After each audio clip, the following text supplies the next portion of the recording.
Thank you, everyone, for being here. Happy First Amendment Day. Hope most of you were able to go out and get a Superdog or a Euro earlier, even though there was a ballot for 'em. I guess that's just a success, so it's good. Just a quick reminder, tonight at 7 in the Great Hall will be our keynote speaker, Joe Marr. He's an investigative reporter currently at the Chicago Tribune. And his lecture is entitled Watchdog Journalism in the 21st Century. I've had the chance to meet him. He's a great guy, got a lot to offer. So it should be exciting. Tonight's panelists, we have Rafat Ali, who is a publisher and editor of Paid Content. It's a business of the media website. He sold to The Guardian, based out of the UK. Currently lives in New York.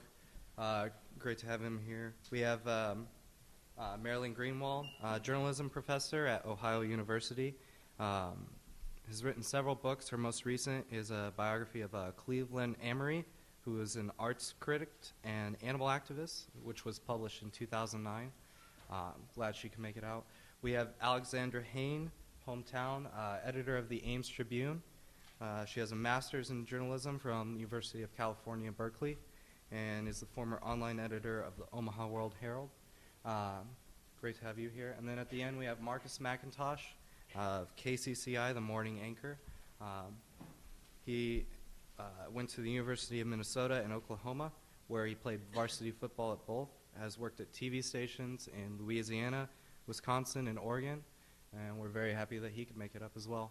Our moderator tonight is Barbara Mack, Associate Professor at the Greenlee School of Journalism and Mass Communication, who holds a background in both reporting and media law. Tonight's panel is entitled, Whom Do You Trust to Tell You the News? This is something that the First Amendment Day Committee decided to set up after initial discussions early in the year, just talking about the state of the media. Polls of public trust to the media are at an all-time low. If anyone watches The Daily Show as much as me, which I will challenge anyone if they want to say that they watch it more,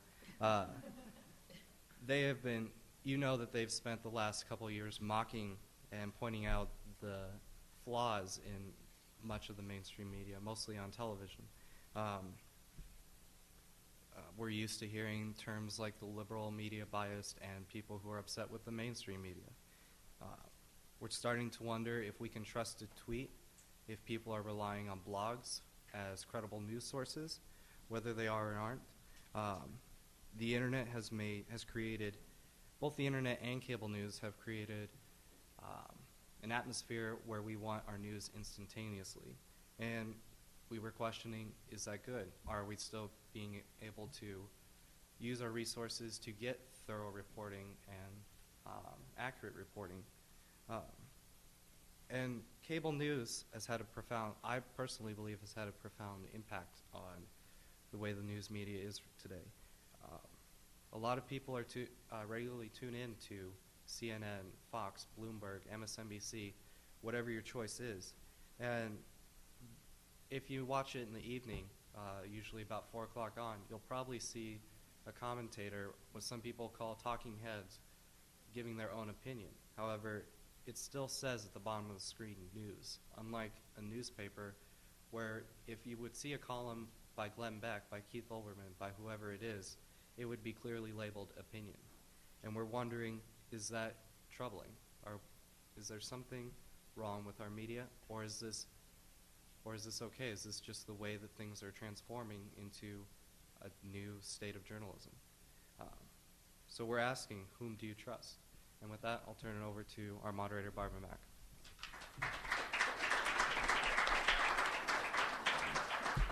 Thank you very much. And my jobs are twofold. One, to keep out of your way, and two, to nag our participants to make sure they speak into the microphone. Consider yourself nagged for the first time.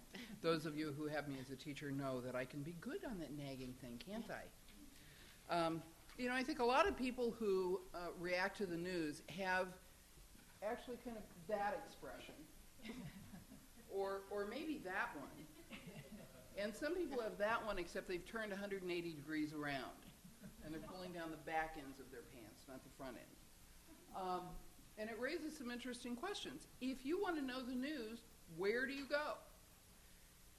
If you could choose a news site other than the one for which you work, and you wanted to know what was happening in Washington, D.C. today, very quickly, in McLaughlin Group style, where would you go? Rafat? Speaking in the microphone.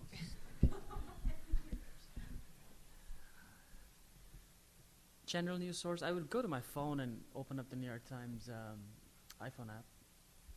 Okay. You wouldn't go to an iPad? I would if it's in my room. Oh, thank heaven. I thought you'd had one. Marilyn? I do have one. I knew you would. I'd go to the Washington Post website, not just because it's the Washington Post. They do a lot of information that's not on their website. They do a lot of blogs, people who have blogs for the Washington Post that you would never read in the print version. And I like the New York Times too, but I find that a lot of times, unless it's breaking news, their website is similar to their print version. So the Washington Post, I think, does a good job of extra material, online in addition to their print. Alexandra?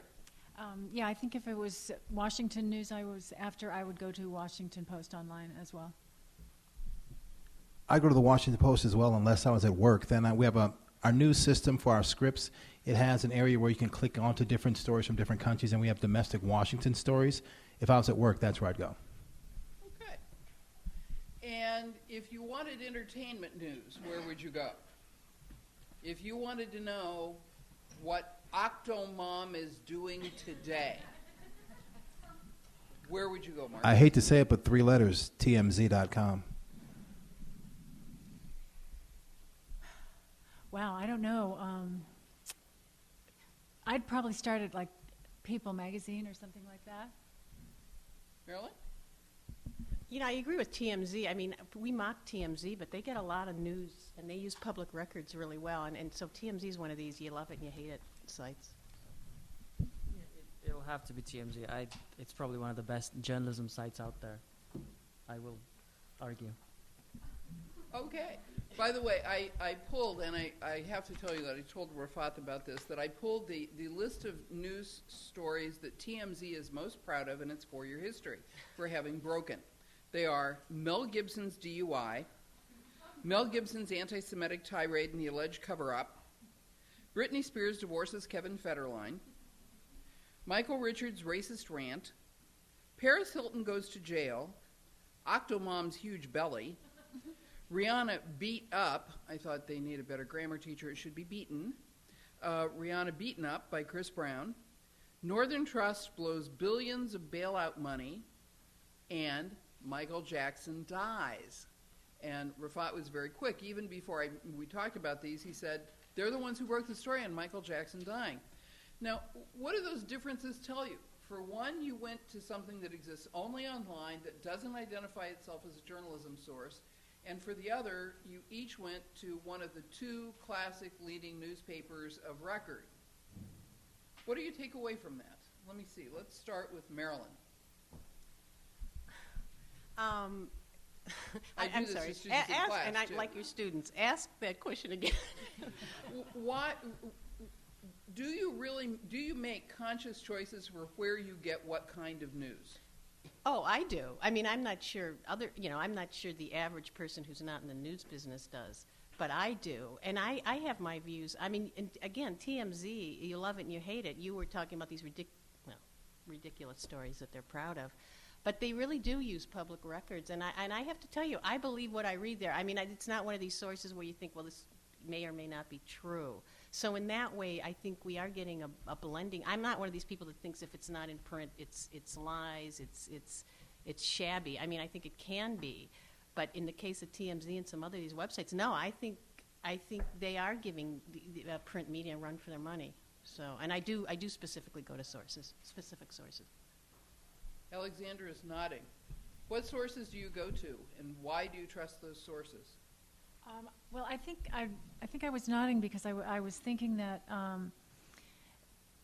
because the media landscape is so fragmented, we go to specialized places for different types of news. So if you want hard news out of Washington, you might go to Washington Post or New York Times. If you want entertainment news, you would go somewhere else. If you want sports news, you might go to ESPN or so there's just so many different choices that you can find the specialist for what it is that you're interested in. Marcus? Yeah, I would have to agree with what everyone else said. I mean, for entertainment news, TMZ is really the place to go because they get it immediate, they get it quick, they get it fast, and more often than not, they get it right and they get it accurate. So if you want, to find out what's going on in that 30-mile zone in Los Angeles, or, who arrived in New York overnight in the airport or is going to L.A. overnight on a flight, TMZ is where you go. Rafat, what sorts of news sources do you use? And for what? Yeah, I've for whoever has seen me speak for the last day or two, just forgive me because I'll be repeating a lot of what I said there. But I have this phrase, which it's not my phrase, but it's somebody who I don't remember at this point whose phrase it was. But the phrase is that if the news is important, it'll find me. And what that means these days is the news is so ever present. It's if you are plugged into the right sources, and I think that's an art more than a science these days, then chances are, whether it's important Washington news, whether it's celebrity news, whether it's news about my industry, whether it's international news. If I'm subscribed to the right sources, either through Twitter or through RSS, chances are I'll probably be one of the first ones to know the news when it actually breaks. So for me, if you asked that question 2-3 years ago, it would have been specific sources. Now it's just, I'll say, Twitter. Interesting. How many people at this table tweet every day? Half tweet, half don't. How many of you are on Twitter every day? Yeah. Okay. Who in this room is on Twitter every day? How about Facebook? How many of you go to a newspaper website every day? Interesting. So, what does that tell us about the news long term? What is news changing? Has KCCI changed what is news? I don't think KCCI has changed what is news, but how we deliver the news has changed. When I started at KCCI 10 years ago, we didn't have a webmaster. We now have 2 webmasters. We now have a system where reporters can take their BlackBerries into the field and download video and send back interviews online, because the effort is still there to get it first and get it fast, because everything in terms of how people watch the news and how long they view the news is changing. People can get updates on their cell phones, updates on their computers about what's going on from KCCI. They can get forecasts. They can get all the news of the day right to their cell phone. So that has changed. And so for us to keep up, we have to keep evolving. It's no longer just, sitting at a desk and, waiting for a story to come to you or waiting to work sources for a story to come to you. We're out there, we're talking to people, we're getting involved in things, and that's kind of advancing stories and keeping us in front of things. And with the web and how all that has changed, it just keeps on evolving. And if we don't evolve with it, we're going to get left behind. I agree with that. My problem with some of that is I think anything that's an update, whether it's accurate or not, sometimes gets in. And it depends on the site, but I would rather wait for, let's take the Michael Jackson death, which was kind of evolving, I think, if I remember, and it was sudden and everything. I would rather wait, frankly, to get what's true on that than to get speculation or somebody hearing somebody else who heard someone else. And it seems like reputable, in quotes, reputable websites, they'll run it, and then maybe they'll run a correction, or maybe they'll just take it off the website if it isn't true. And I don't think that's good. I mean, just because something's not right and you take it off, that doesn't make it right. So I think I love the immediacy, but I think there's also a problem. Well, yeah, there's a problem, but it's not like we just take stuff and run with it. I mean, if we have a reporter on the scene who's getting the information and getting it in there, we go with that because the reporter's there. The reporters talk to different sources there, official sources, whether it's a crime scene, whether it's just other situations out there. It's not a reporter just getting there and saying, oh, here's what I think has happened. I'm going to send this back to the station. No, they back this up in fact. So we do want to get it fast. We do want to get it, but we want to make sure it's accurate because that is part of the trust people have in KCCI. If you don't get it right, it doesn't matter how fast you get it. Alexandra, how much time do you spend putting stuff on your website? Me personally? Your the operation. newspaper? Well, our policy is that breaking news and spot news goes up on amestrib.com right away. I mean, as soon as the reporters have basically, a half-hour deadline. If you go to a meeting at night, you go home and you post at least a summary, and then we update with the stories that we have, and anything that breaks. I mean, it's an ongoing thing. It happens all day long, and at night too if something happens. It's just part of what we do. How many times a day do you read the news? Do you check the news? Or do you wait for the news to come to you on a Well, tweet? I'm checking the phone pretty much all my waking time. If All I'm- your waking time? Depends on where I am, but not on a movie or something. But I was going to say, tough guy at a dinner date, I'm thinking. well, that's I have Okay. to put the phone. Yeah, I turn off the phone. I'm learning the hard way. Okay, so let me react to this statement, which was made by, I think, a pretty bright journalism commentator who said, people are now trained to think that what is urgent is important, and that is not always the case.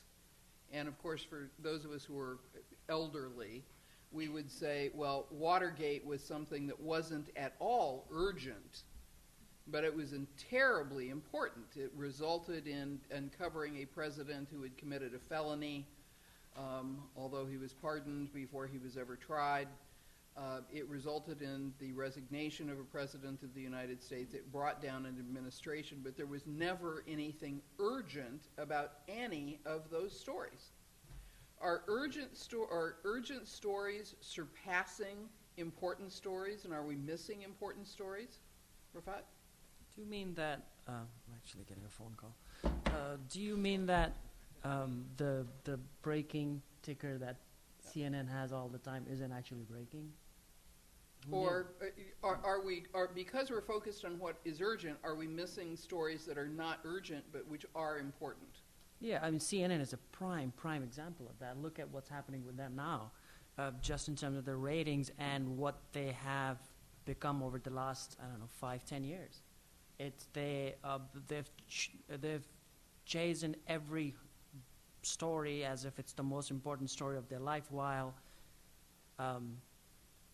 missing the huge stories that were in front of them. One of the best journalists that they actually had just left to join ABC, and she's not even going to report on what she was good for at CNN.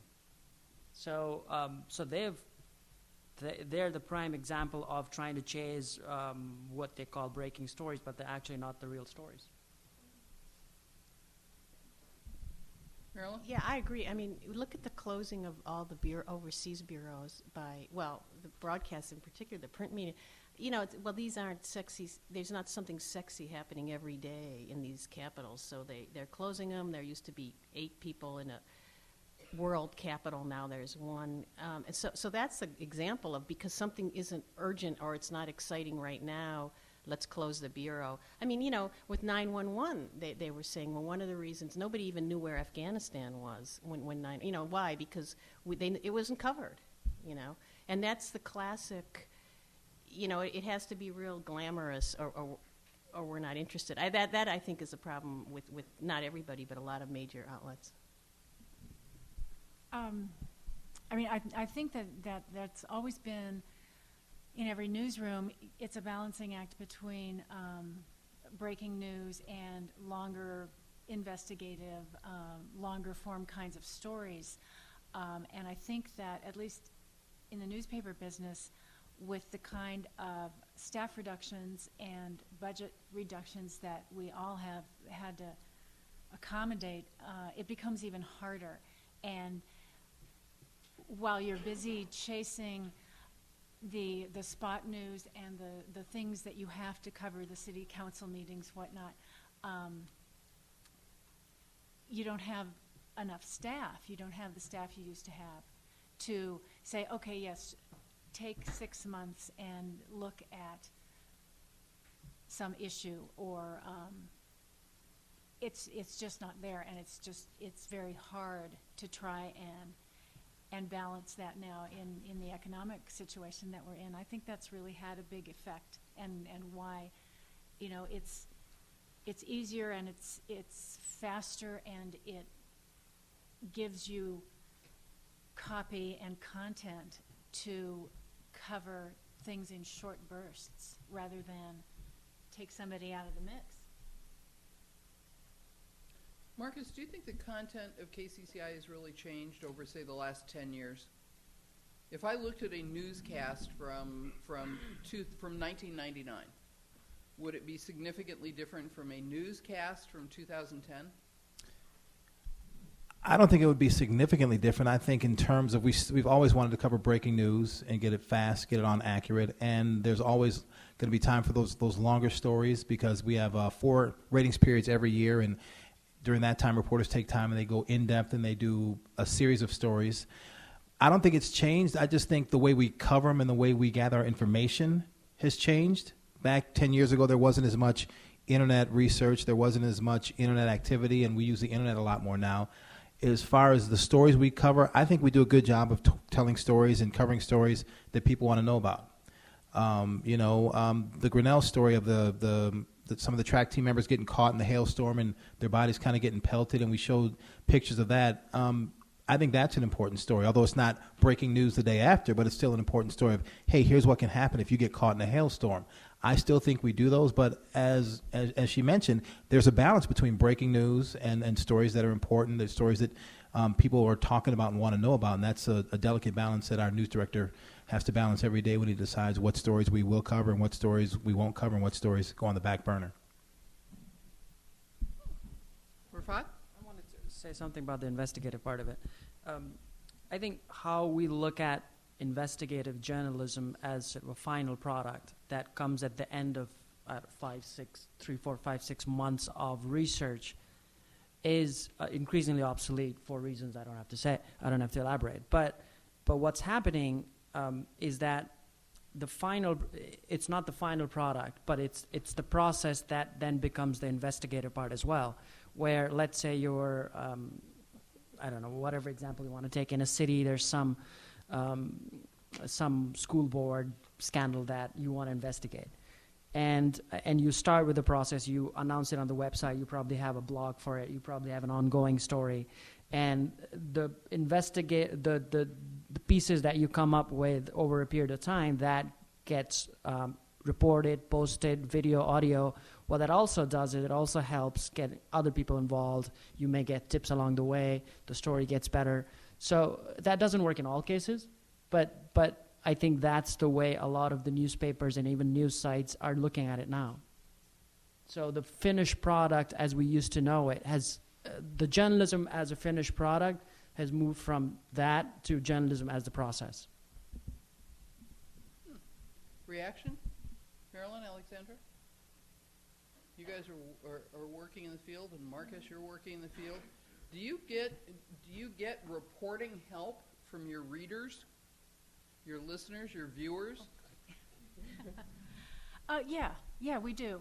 And has that changed? Is that a result of the changing idea of what media are? Yes, I think that that's true, because I think that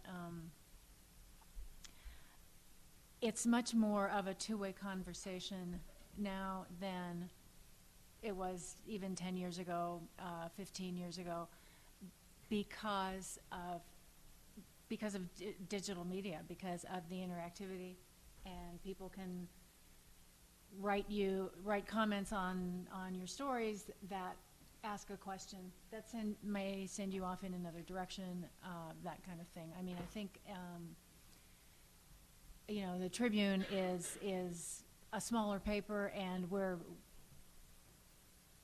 kind of just getting into this a little bit behind the curve. But when you go to other papers who have been deeply involved in digital media for a while, you see a lot more of journalism as a conversation or as a process, like you said.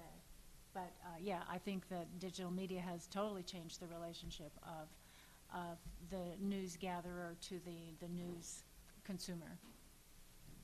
Marcus, how much are people emailing you and contacting you? Yeah, that's gotten a lot more intense in the past probably 5-10 years. You used to put a letter in the mail, and 2 or 3 days later you'll get it, but you're getting that email right away. You're getting the comment on our website. So it's coming back faster. It's coming back quicker, and people are not afraid to let you know if they like a story or they don't like a story, or whether they think you need a haircut, or something like that. They're always there. It's immediate, and that's the difference nowadays. Do you get comments on your clothing? I know a lot of Sometimes. female journalists are always telling me, you work really hard on a story, and someone says, "Why did you wear that blouse?" I used to have problems with wearing red shirts. People didn't like those, so I had to stop wearing those. But otherwise, I've been basically pretty smooth sailing going through, because I like to wear red shirts and red ties. So I can't do that anymore. Now, have you ever gotten an internet-based lead on a story that not only you but the whole KCCI team, where you said, "Wow"? I know people have. I get my best story ideas from, when I'm at the grocery store, or when I'm at a youth basketball or football game, or when I'm volunteering somewhere. People want to come up to you and talk to you and tell you what's going on. That's how I get my best story ideas, still from people in the community, whether it's at dinner, whether I'm walking my dog or my kids home from school. If people talk to you, they have story ideas, and that's how I get my best ones. But we do get a lot of story ideas generated from the internet, with people emailing and wanting to find out why we're not covering a certain story, or did you know about this, or did you hear about that? Can I ask a question?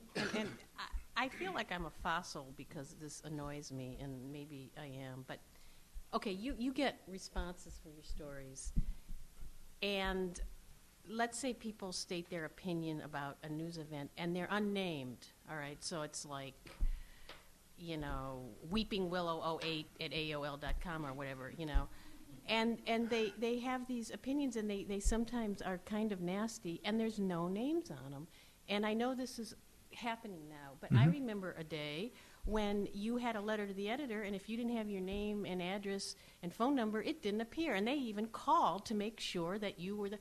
And now there's this stuff going on, and I'm just appalled, but nobody seems to think it's bad. I mean, is it okay to just write these comments when no one knows who you are?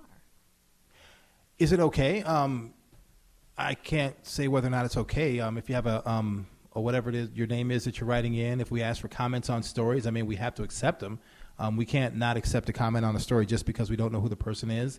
I don't know how they're printed or how they're listed on our website when people write in to comment on stories or want to comment on a story. But, we have to take the good with the bad. And, most people who want to talk about how they don't like you or how bad you are usually are not the people who are going to put their name down or want to have their name out there.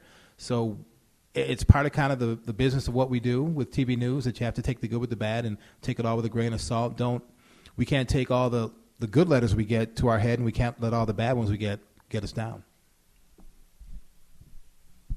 Well, we have a range of ways that we handle this. If it's going in print, we still call people and verify that you are who you say you are, and we put your name and your hometown. We don't put the street addresses anymore for our letter writers. That's in print. If you comment on the website, you don't have to give your name, but we do screen the comments. And if it's a nasty comment, it's not going to appear. We feel like our name is on there, and there's a certain level of discourse that we want to promote on amestrib.com. So we will not post comments that don't follow our rules. I mean, there's another whole school of thought that says, well,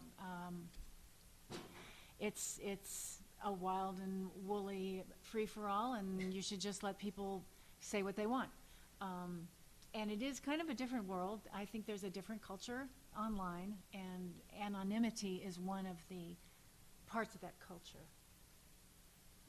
Rafat, how do you feel about anonymity in comments? Do you allow anonymous comments? We do. We had actually had a very good discussion last night for anybody who was there.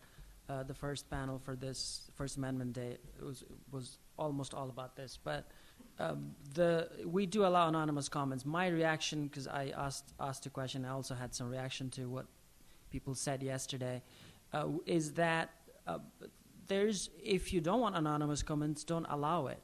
There's either complain or don't complain about it. There are technologies available enough now that you can't justify saying, oh, we have comments, but we can't do that, we can't do this. There's enough stuff, including things like Facebook Connect and Twitter ID and MySpace ID and stuff, which I can go into later if anybody wants to know. But there are enough technologies that are coming in that help verify your identity, and it's becoming a lot more common. Facebook, how many of you are on Facebook?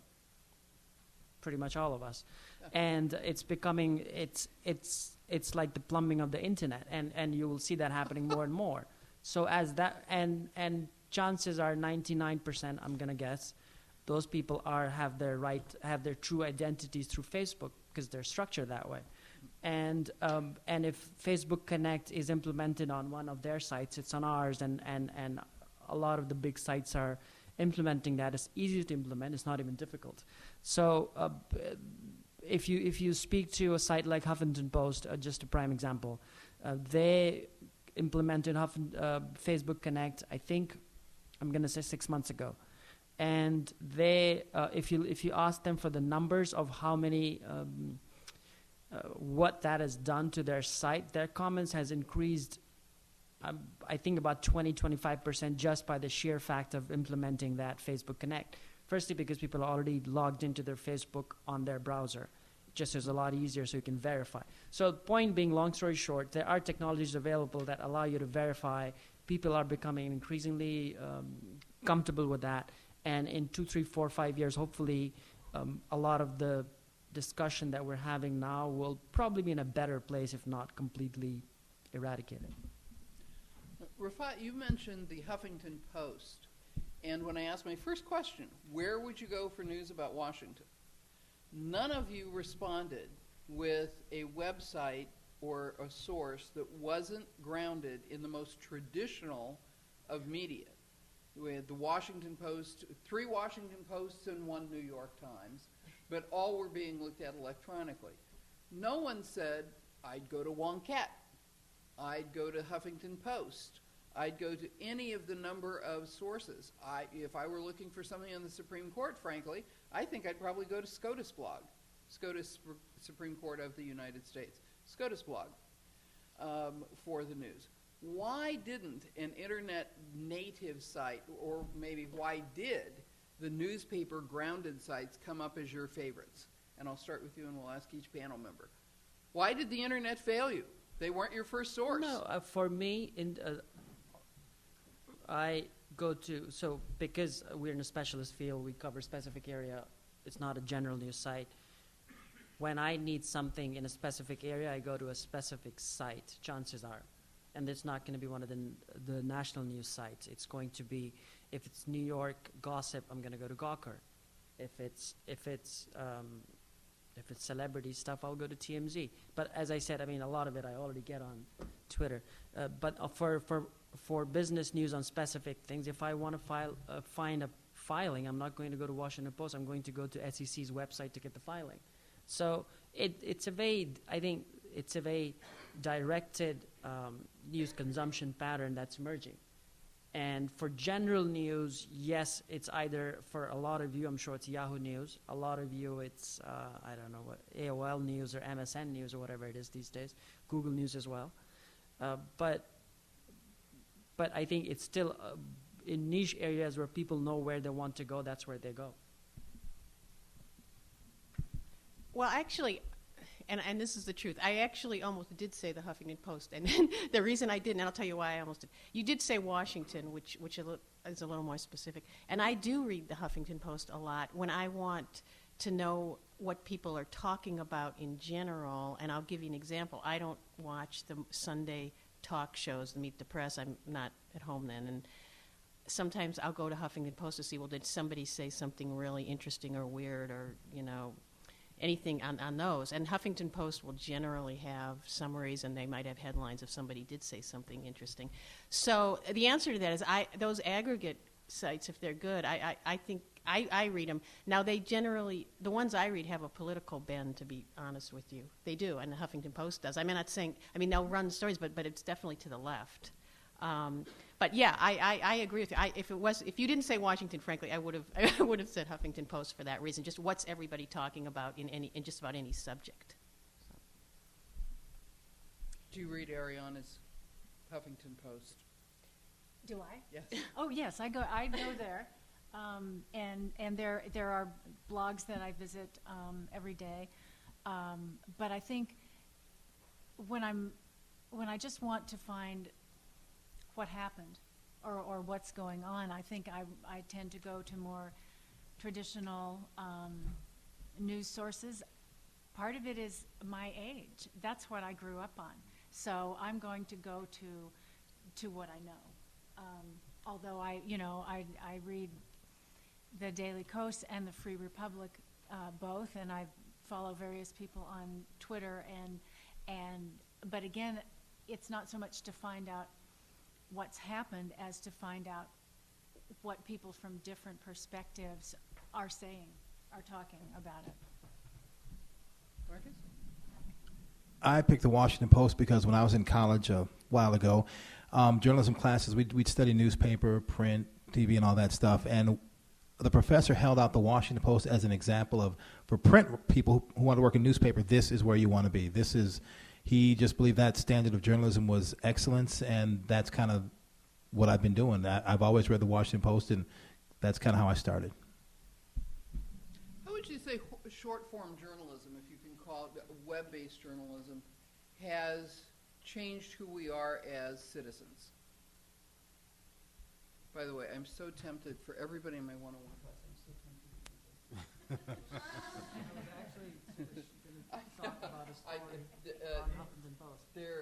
They're laughing because I have a rule in class where if I catch you with your cell phone out in class, I confiscate the cell phone until the next class, which is 2 days. I know you can watch somebody. What did you find? We actually wrote the story today. We had an interview with speaking of Huffington Post, Ariana and the CEO and the founder.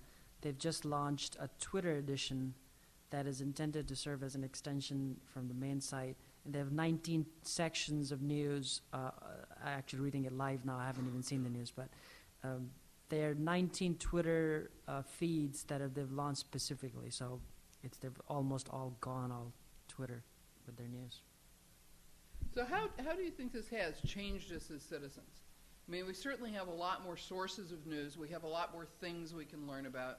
We certainly know probably more celebrity news or more news about the SEC or more news about corporations or more news about car manufacturers or more news about waterboarding or more news about what's going on in Paris or more news about delays on airplanes and more news about airline strikes and more news about sports and more news about which sports figures are in rehab and more news about which sports figures are giving press conferences before they go on their practice round at the Masters.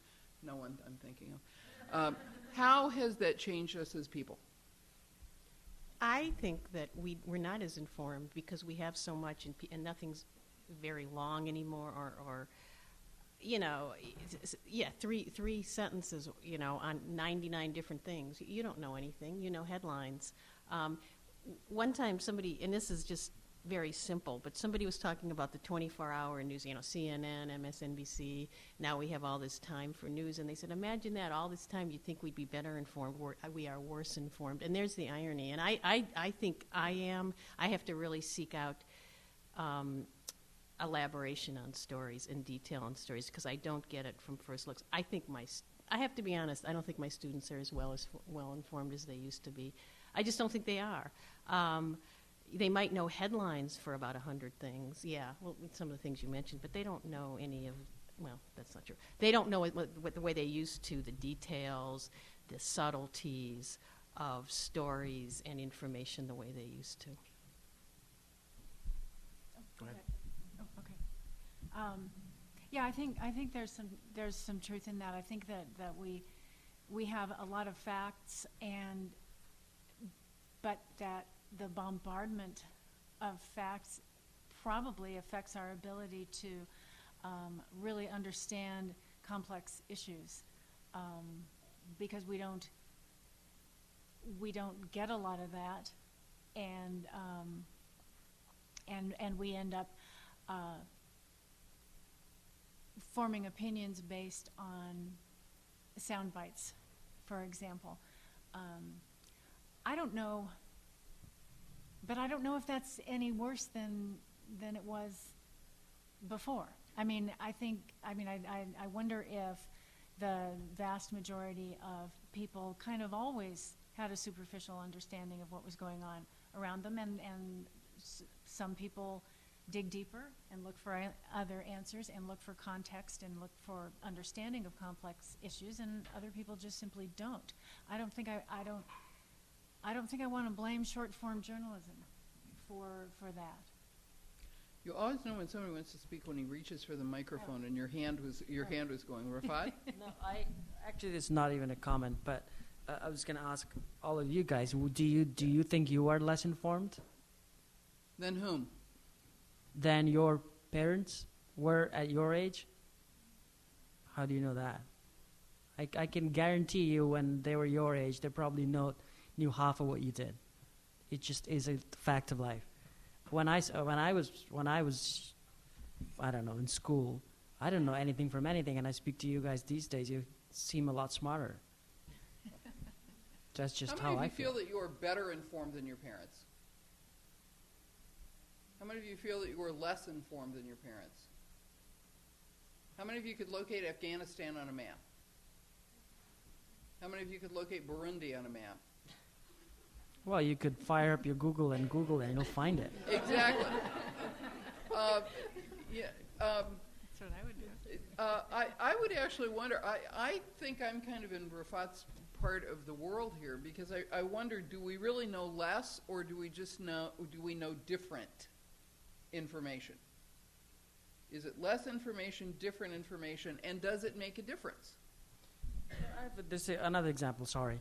But like when we were kids, we were used to teach multiplication tables, learn 2 by 2, 4 by 4, whatever. I don't know here, but in India where I grew up. Mm-hmm.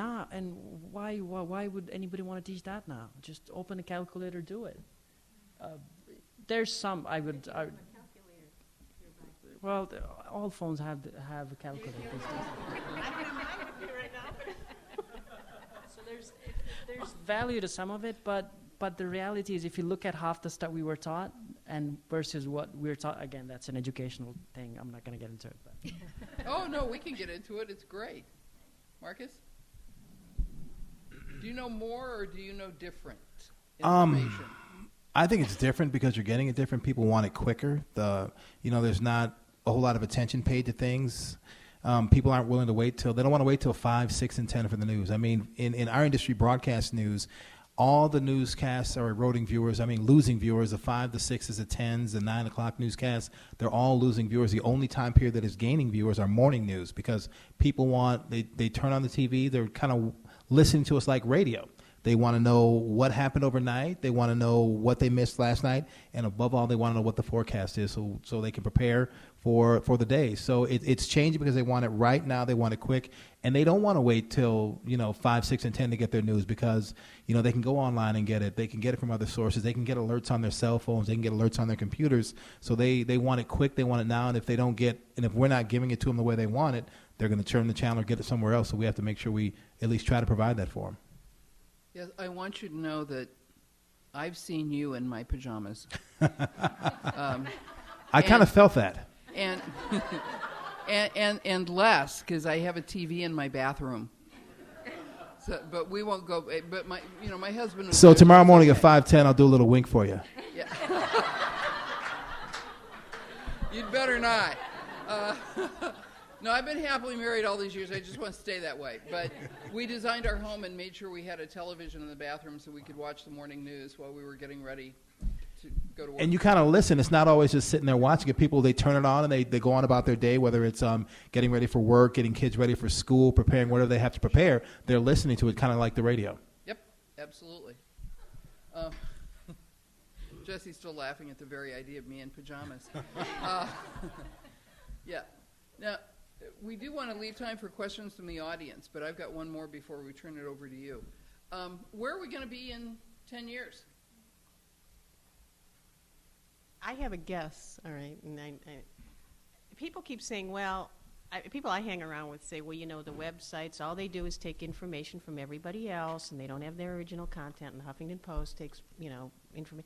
Well, that's going to change. I mean, they are starting to have their original content, Politico, and I think that people who think that, well, these websites, they just, take it from everyone, it's not going to be like that in 10 years. Instead of working for, I don't know, the New York Times print version, or you're going to be working for some organization that has New York Times reporters now covering it, So I think it is going to be online, and I think it's going to be original content. And I'm not saying newspapers and conventional forms of media are going to die, but I think people sometimes hang on to there'll always be newspapers. Well, maybe yes, maybe no, not in their current form, but because these online sources are going to have their original reporting, and that's the way it's going to be, I think. Marilyn? Oh, I'm sorry, I just went backwards. Alexandra?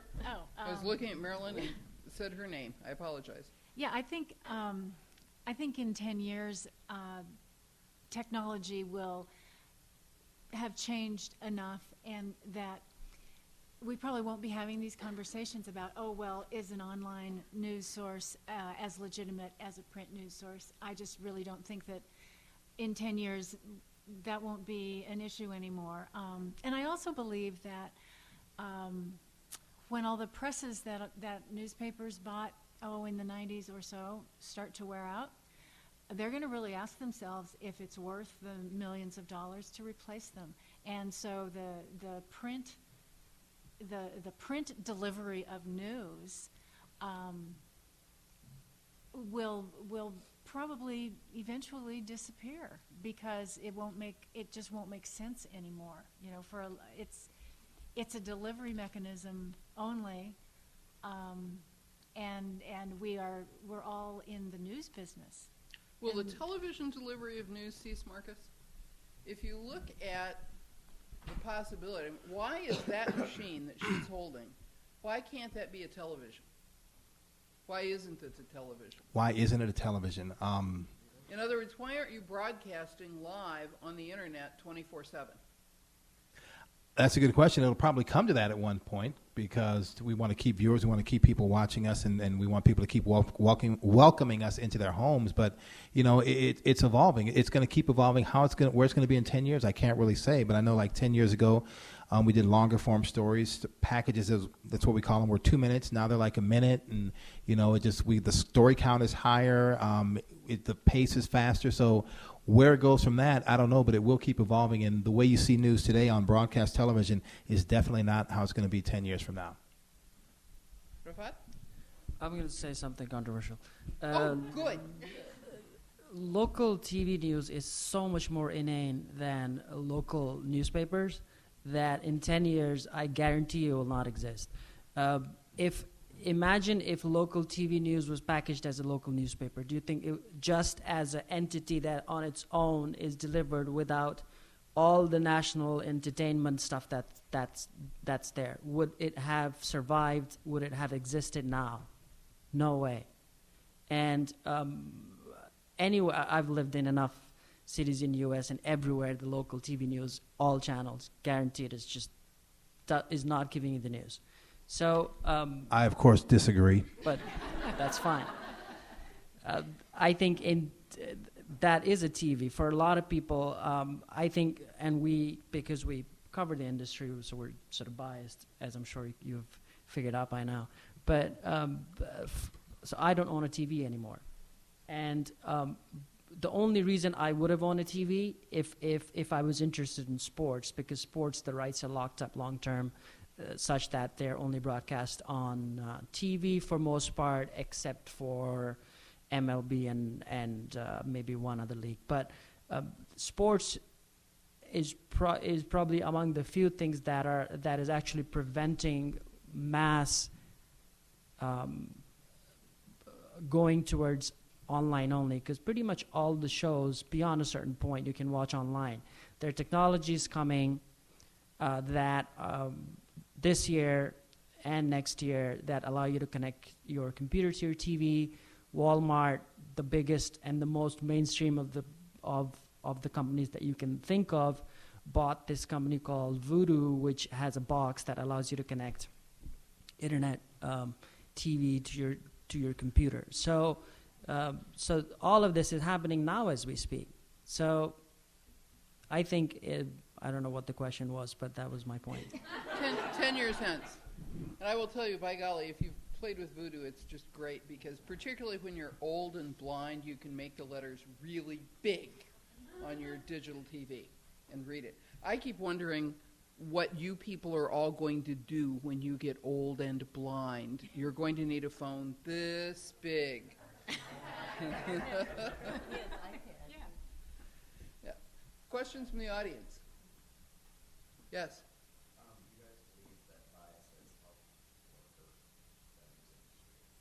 Has bias helped or hurt the news industry?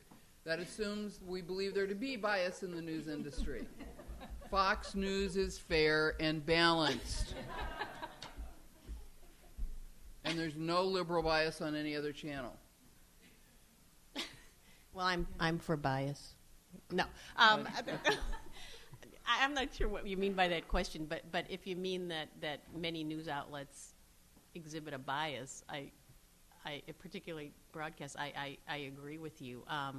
And that's a discussion for another time. But you know, Fox News seen as to the right. Some people think MSNBC is to the left. CNN, I think, has tried in the last, and maybe the broadcast people know more than I do about this, but haven't they tried to market themselves as more of an objective? We're not left, we're not right, and aren't they going down the tubes with ratings? I mean, I just read a story. What was it, 4 or 5 days ago, that they're absolutely the lowest in just about every primetime category. So I guess the question is, do you have to be biased to succeed? And maybe the answer is yes. And I mean that seriously. Maybe the answer is yes. Let's go back to last night and follow up on that. What does that mean about a civil society? Do we need to have our news from a source that reinforces our own political perspective in order to find that news believable? Are we suspicious of news with which we disagree? And as a result, are we more deeply fractionalizing our society? Are we becoming a red nation, blue nation, left nation, right nation, liberal nation, conservative nation, rich nation, poor nation? Is this the real form of the digital divide? It comes in news. Ooh, I just asked one of those questions that makes everybody want to order another round.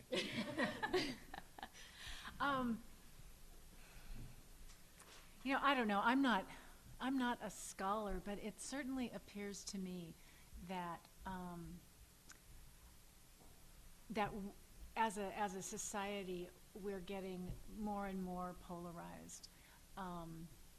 People who like Fox News only believe Fox News, and people who like MSNBC only believe MSNBC, and we end up where even facts aren't facts anymore. It's, you know, the question doesn't seem to be, okay, is this true or not?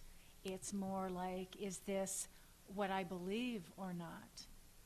And then we do tend to gravitate toward people we agree with. So we're going to want to reinforce that. So is it good or is it bad? I don't know. I guess the old-fashioned part in me says, you know, an excess of this is too bad. Is bad. I think that news has always been biased at some level, but I think that where we've taken a turn is that facts seem to have taken on a bias, and that's troubling to me. Comments? No. Okay. How many of you, by the way, feel that you live in a society that is less civil and less tolerant now than when you were little, 10 years ago? I've been amazed because this semester, for the first time in 20 years of teaching, I've had 5 students come to me and say, why are people being so uncivil on this campus? Making nasty remarks about someone within their hearing, saying hurtful things, simply conducting uncivil dialogue. And I've really begun to wonder, because it's odd if you have 5 students in the course of a semester. It certainly never happened to me, where students are concerned about this. Someone said, I brushed by someone the other day, and I said, excuse me, and the response was, word I can't say here, followed by you. And it's an intriguing question. So Rafat, as the esteemed and honored future seer, guy who saw the future 10 years ago, guy who's looking at the future now, what will the future be? For you are the great and powerful odds. 10 years from now, how will you be making money? Because my guess is you're going to be making a lot of it. The future, Conan. Well, I think we already talked. Didn't we have that question? 10 years, what it's going to be? What will your business be in 10 years? Well, I would have left my current business long before 10 years ago. Mhm. But for the media business, is that what you're asking? For news. For Where will we news. get our news 10 years from now? A lot of it will be mobile, that's guaranteed, just in terms of delivery of it. I think a lot of it will be video. We won't even consider TV versus anything else. And that's not even 10 years horizon. That's like 2-year, 3-year, 5-year horizon. A lot of it will be non-traditional sources that we haven't yet been born, probably won't be born for a while. A lot of them will be started by, hopefully, you guys in this school. So in specific areas, the one trend is true. Outside of the biases in the political arena and the news stuff, the age of super specialization for journalists as well as sites, that will continue. Our site, when we started 8 years ago, was covering the business of digital media, which at that point was a small subject. Now there are 50 different niches in it. There are 50 different sites covering what we covered 8 years ago we thought was small. So there's a site that just covers digital music. There's a site that just covers online video. There's a site that just covers venture capital in the digital media. We cover all of that. So there are sites undercutting us every day. And just the undercutting of the media business in terms of smaller and smaller niches, that's true. I can go on that. But that's one of the trends that's definitely happening that you'll see increase over the next 10 years. The business opportunity for media companies as well as journalists going ahead is how do you then become expert curators of all this knowledge that's out there beyond editors. I know it's sort of an inward these days to call curation and stuff, but that's true. The filters that the tools that are at your disposal, along with the human element, is what your expertise is going ahead, and that's where a lot of what you have to learn. What else? What should they be studying that they aren't studying now in a traditional journalism program? Should we all be double majors in journalism and information science?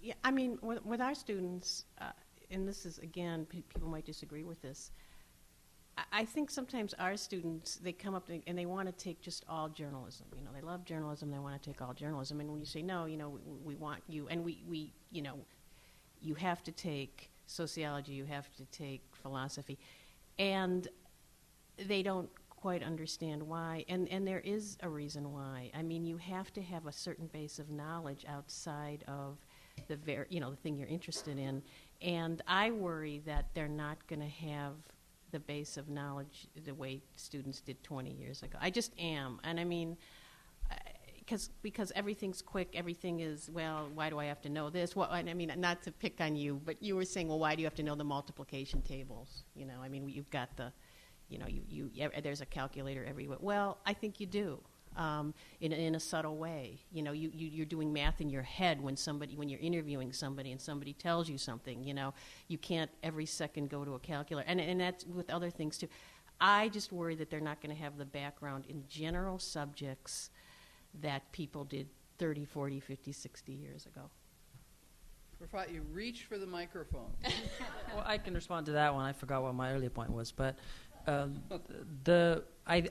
have infinite faith in human intelligence. The people who are good will figure out a way. The people who aren't can no longer hide behind average people. Average journalists will no longer be able to hide in a corporate structure where their average work is buffeted by the rest of the company. So that I very sincerely believe that that only the very best will survive. There are a lot fewer jobs than there were 2 years, 5 years ago. So there will be fewer but better and stronger and more insightful journalists? So I believe in yes. Well, that should make your hiring decisions harder, wouldn't it? Alexandra and Marcus, closing thoughts? What would you like to see in these people? What tools should they have? I think that when I'm hiring young journalists, I'm looking for some pretty traditional kinds of qualities. I'm looking for curiosity and interest and work ethic, and I'm also looking for experience outside of the world of journalism, because you are writing for people who are not journalists, and it's important to understand their lives. And I kind of agree that a good background in history and sociology and other subjects outside of journalism is really important. I think all the tools of the trade are skills that you can learn, but developing your mind is the quality that we really need. My only advice would be to find your own voice and your own style when you're writing.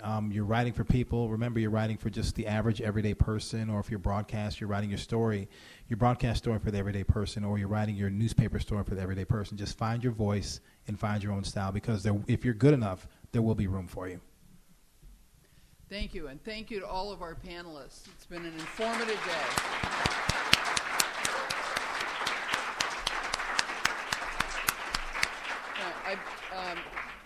Please stay for just 3 seconds. We have some important presentations.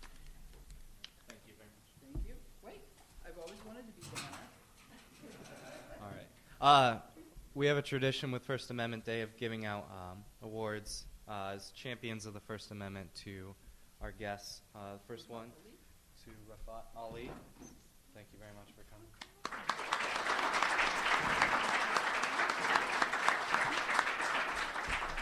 Then to Marilyn Greenwald. This is very nice. We have Alexandra Hain.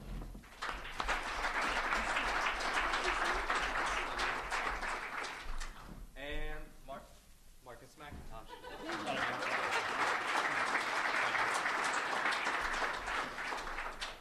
And I want to thank our moderator, Barbara Mack. And thank you all for coming. Do not forget, you're expected at 7 p.m. tonight for Joe Marr and our keynote address, which is in the Great Hall?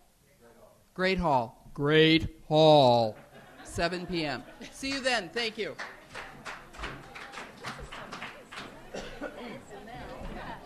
Nice to meet you. Thank you very much. Nice to meet you. Thank you very much. Nice to meet you. Thank you very much. Nice to meet you. Thank you very much. Nice to meet you. Thank you very much. Nice to meet you. Thank you very much. Nice to meet you. Thank you very much.